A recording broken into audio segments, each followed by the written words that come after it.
And we all will accept that everything that we know in the known universe is energy.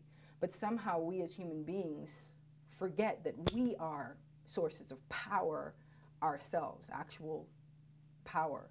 And I think that what I'm trying to give dancers in my classes is access to their own power. And then I talk a lot about the time that they're like I try to make dancers in my class aware of the time that they're putting in the moment, and aware of what other people in the society are doing at the same time. I like to have them be aware of what it is they're cleaning out of their own systems as they come back to class and come back to class and come back to class, and how they're cleaning out the channels and the connections into their own power. They're keeping themselves more balanced. They're keeping themselves as a generator that emanates energy. They're keeping the level, the frequency, and the intensity of that energy higher than the average bear, right? And so I try to impress on them the idea that they are inherently valuable, and that they are making themselves more and more valuable with every hour that they spend invested in cultivating their embodied awareness of this power.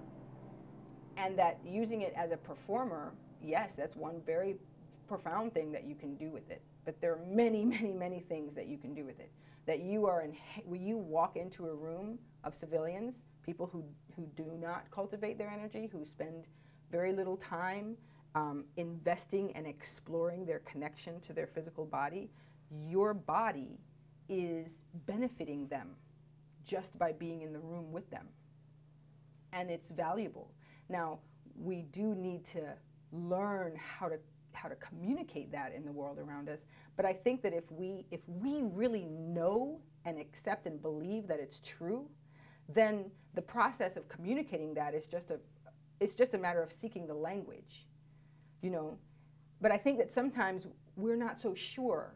I think that we have become sort of classically an oppressed class in some ways. Like we function like a class of people that are oppressed and not quite sure of our own value. And if we're not sure about it, nobody else is definitely not in the way that our culture is currently incarnating. But I really believe that this is just an inherent truth, and maybe that's a convenient belief for myself, but I think it's an inherent truth. And I look around me, and everybody else that I know that claims to be human is still in a body. I mean, maybe in the next 40 years or so, some of us won't be in bodies anymore. But for the time being, you know, we're all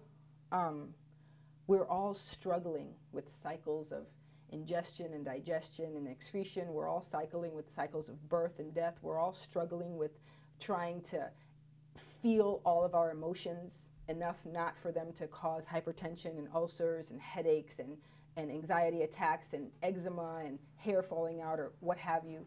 We're all struggling with physical existence, no matter how successful we are, no matter how much money we make, no matter how much, you know, is in our 401k or whatever. Everybody is really struggling with the physical condition. Everybody is. And so I feel like I want the students in my class to feel assured that their presence in the society is necessary, and there is no shortage of work. Au contraire, there's more work than